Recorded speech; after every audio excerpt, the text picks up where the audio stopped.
Good morning, students. So we were discussing in our last lecture about staffing. That is one of the important function of management. मैंने आपको बताया था staffing होता क्या है, right person, right time at the right place. सही समय पर सही व्यक्ति को सही जगह पर काम देना ही हमारा क्या होता है, staffing होता है. तीन चीजें मैंने आपको स्टाफिंग में बताई थी. सबसे पहले हम क्या करते हैं, ऑब्टेन करते हैं, फाइंड करते हैं और सर्च करते हैं और उसको हम हायर करते हैं.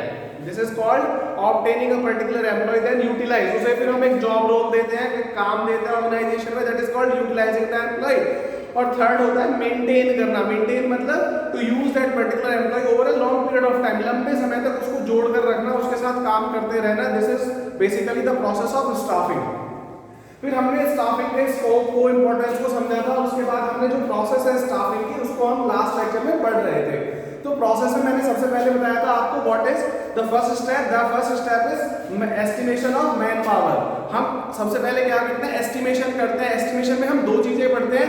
क्या होता है, एक होता है वर्क लोड एनालिसिस और एक होता है work force analysis. Work load analysis में हम देखते हैं कि हमारे पास कितना काम है और किस किस तरीके का काम है, what type of work we have and how much work we have that we have to complete. कितना काम है और किस तरीके का काम है जो हमें पूरा करना है. उसके बाद हमारा उसी के हिसाब से जब हमारे पास एक काउंटिंग आ जाती है कि हमें कितना मैन पावर की रिक्वायरमेंट है, उसके बेसिस पर हम क्या करते हैं, रिक्रूटमेंट करते हैं, जो हमारा सेकंड स्टेप है.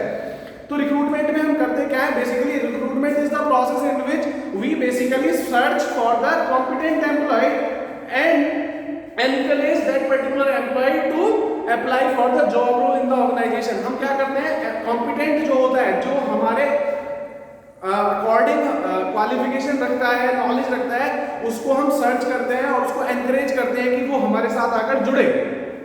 उसके बाद जो थर्ड स्टेप है वो होता है सिलेक्शन का. सिलेक्शन में हम क्या करते हैं, जो बेस्ट फिट होता है, जो सबसे अच्छा होता है, सबसे ज्यादा जो कॉन्फिडेंट होता है, उसको हम क्या कर लेते हैं, हायर कर लेते हैं. और उसके बाद हमारे पास होता है प्लेसमेंट एंड ओरिएंटेशन. प्लेसमेंट में मैंने बताया था कि सिलेक्शन करने के बाद हम उसको क्या करते हैं, उसकी जो जॉब रिस्पॉन्सिबिलिटी है वो असाइन कर देते हैं, that you are suppose to work that particular thing in our organisation. ये काम आपको हमारी ऑर्गेनाइजेशन में करना होगा. उसके बाद होता है ओरिएंटेशन. ओरिएंटेशन क्या होता है, जब कोई नया आदमी, कोई भी नया एम्प्लॉय किसी नई ऑर्गेनाइजेशन में आता है, तो he is not aware about the rules, regulation, behaviour and even the work culture that is prevailing in the organisation. उसको नहीं पता होता कि ऑर्गेनाइजेशन में कैसे काम करना है, किस तरीके से काम करना है, और यहाँ पर रूल रेगुलेशंस कैसे होंगे, क्या क्या बेनिफिट्स उसको मिलेंगे. तो पूरी जानकारी हम एक ओरिएंटेशन में देते हैं. वो बेसिकली क्या होता है, एक वार्म वेलकम होता है, that is for a period of 1 week you can say. मतलब 5 से 7 दिन चलने वाली एक प्रोसेस होती है ओरिएंटेशन, जिसमें उसको सब कुछ बताया जाता है, वर्क कल्चर के बारे में, रूल रेगुलेशंस के बारे में, उसको मिलने वाले बेनिफिट्स के बारे में, कैसे उसको रहना है, कैसे बिहेव करना है ऑर्गेनाइजेशन में, और क्या क्या उसके लिए क्या क्या प्लान्स यहाँ पर हो सकते हैं, क्या क्या बेनिफिट्स उसे मिलेंगे, वो सारी चीजें हम उसको बताते हैं. तो मैंने आपको 4 स्टेप्स बताए थे. आज हम बात करेंगे next step, that is called training and development. Training and development. Training होता क्या है, training is basically a kind of enhancement in the skills और the knowledge of a particular employee. किसी पर्टिकुलर एम्प्लॉय के जो स्किल्स होती हैं, उसकी या नॉलेज होती है, उसको एनहेंस करना, उसको बढ़ाना, जिससे उसका जो परफॉर्मेंस है वो और भी ज्यादा एफिशिएंट हो सके, और भी ज्यादा अच्छा हो सके, उसको ज्यादा एक्सपर्ट करना हमारा क्या होता है, ट्रेनिंग एंड डेवलपमेंट का पार्ट होता है. Training and development is basically ongoing process. ये लगातार चलने वाली एक प्रक्रिया होती है, जिससे कि हम जो स्किल्स होते हैं, उसके जो दोनों तरीके के, technical as well as the soft skills. Technical skills क्या होते हैं, जो किसी पर्टिकुलर जॉब को करने के लिए चाहिए. सॉफ्ट स्किल्स क्या होते हैं, जो ऑर्गेनाइजेशन में हम सबके साथ जो बिहेव करते हैं, कैसे हमें बात करनी है, कैसे हमें कपड़े पहनने का ढंग होना चाहिए, कैसे हमारे बात करने का ढंग होना चाहिए, these are called soft skills. तो दोनों तरीके की जो ट्रेनिंग होती है वो हम लोग प्रोवाइड करते हैं, जिससे कि उसकी जो पर्सनैलिटी है उसको इंप्रूव किया जा सके और उसको बेटर अपॉर्चुनिटी हम प्रोवाइड कर सके. तो ये हमारा पार्ट होता है ट्रेनिंग एंड डेवलपमेंट का. नेक्स्ट आता है हमारे पास उसके बाद परफॉर्मेंस अप्रेजल. क्या होता है इसके बाद, परफॉर्मेंस अप्रेजल.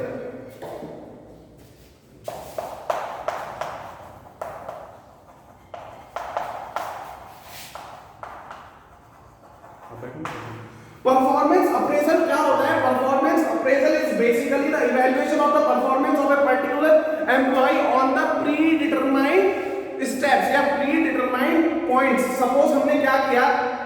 मैंने आपको कोई काम असाइन किया कि आपको ये वर्क कंप्लीट करना है और कितने दिन में करना है, और उसकी एक क्वालिटी भी मैं पहले से सेट कर देता हूं कि मुझे इस क्वालिटी का वर्क चाहिए।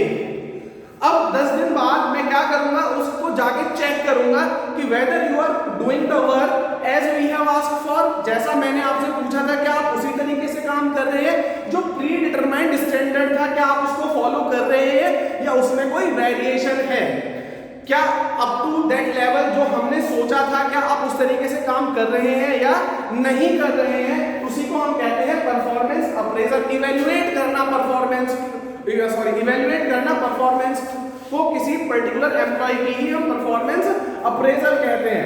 तो परफॉर्मेंस अप्रेजल में क्या होता है, सबसे पहले हम इवैल्यूएट करते हैं किस पर, प्री डिटरमाइंड स्टैंडर्ड्स पर, जो पहले से हमने स्टैंडर्ड फिक्स कर रखा है, और उसके बाद हम क्या करते हैं, फीडबैक देते हैं। फीडबैक, अब फीडबैक क्या होता है, सपोज दो चीजें पॉसिबल है, या तो आदमी ठीक से काम करेगा या ठीक से काम नहीं करेगा। अगर वो ठीक से काम कर रहा है तो हम उसे मोटिवेट करते हैं that you are bravo, you are doing well. अगर वो काम नहीं कर रहा है तो हमें पता चल जाता है that particular person required some kind of training. तो वहां से जब हम फीडबैक उसे देते हैं तो हम परफॉर्मेंस अप्रेजल में उसे बताते हैं कि आपको इन पॉइंट्स पर काम करना होगा। वहां से हमें पता चल जाता है कि इस पर्टिकुलर एम्प्लॉय को जरूरत है किसको, एनहेंस करने की, अपने स्किल्स को, अपनी क्वालिफिकेशन को।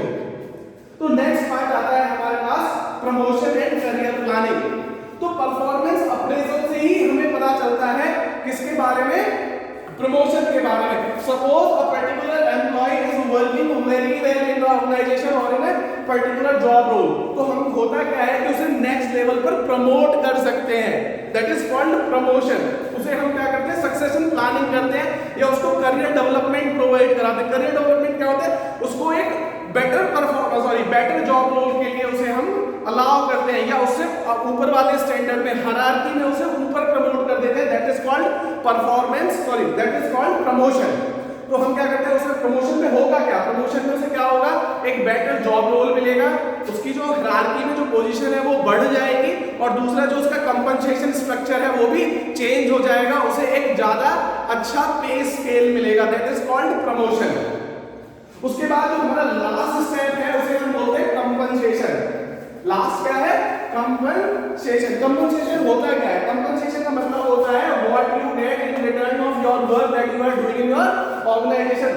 जो ऑर्गेनाइजेशन में आप काम कर रहे हैं उसके बदले में जो आपको बेनिफिट्स मिलते हैं, that is called compensation. Compensation का मतलब है benefits that you get in return of your work that you do in a particular organisation. किसी ऑर्गेनाइजेशन में काम करने के बदले में जो आपको बेनिफिट्स मिलते हैं, जो फायदे मिलते हैं, उसे हम कंपनसेशन कहते हैं। अब ये दो तरीके का होता है, एक डायरेक्ट होता है, एक इनडायरेक्ट होता है। डायरेक्ट में क्या होता है, जो आपको सैलरी मिल रही है, जो आपको कमीशन मिल रहा है, जो आपको इंसेंटिव्स मिल रहे हैं, वो हमारा क्या होता है, डायरेक्ट बेनिफिट होता है। एक इनडायरेक्ट बेनिफिट होता है।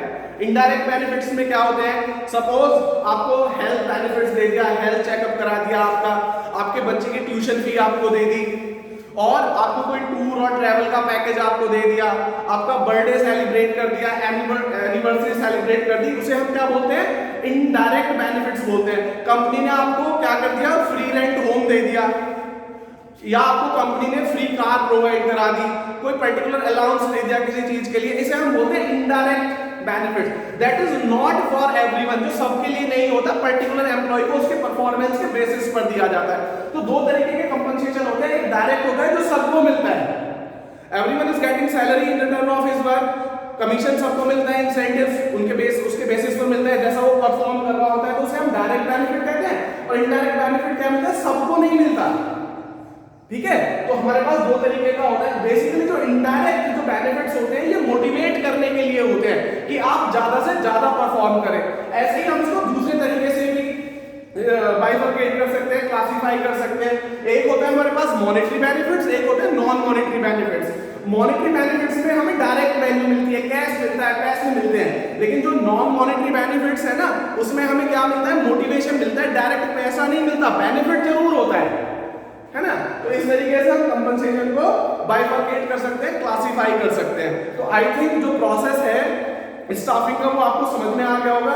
ये 8 पॉइंट्स हैं जो आप लोगों को क्लियर करने हैं और ये बहुत इंपॉर्टेंट है। तो सबसे पहले मैंने बताया था एस्टिमेशन करते हैं हम, एस्टिमेशन करने के बाद मैंने आपको बताया रिक्रूटमेंट के बाद सिलेक्शन के बाद प्लेसमेंट एंड ओरिएंटेशन, उसके बाद हमारे पास होता है ट्रेनिंग एंड डेवलपमेंट, उसके बाद परफॉर्मेंस अप्रेजल, नेक्स्ट है प्रमोशन एंड करियर प्लानिंग और करियर डेवलपमेंट, और लास्ट होता है हमारा कंपनसेशन। ये 8 के 8 पॉइंट्स आपको क्लियरली अंडरस्टूड करने हैं। जैसा मैंने आपको बताया, अपनी बुक से इसको पढ़िए। अगर आपको कोई भी प्रॉब्लम अगर आपको होती है तो आप व्हाट्सएप नंबर पर कभी भी मुझे कांटेक्ट कर सकते हैं। मेरा व्हाट्सएप नंबर है 9871331793। Thank you.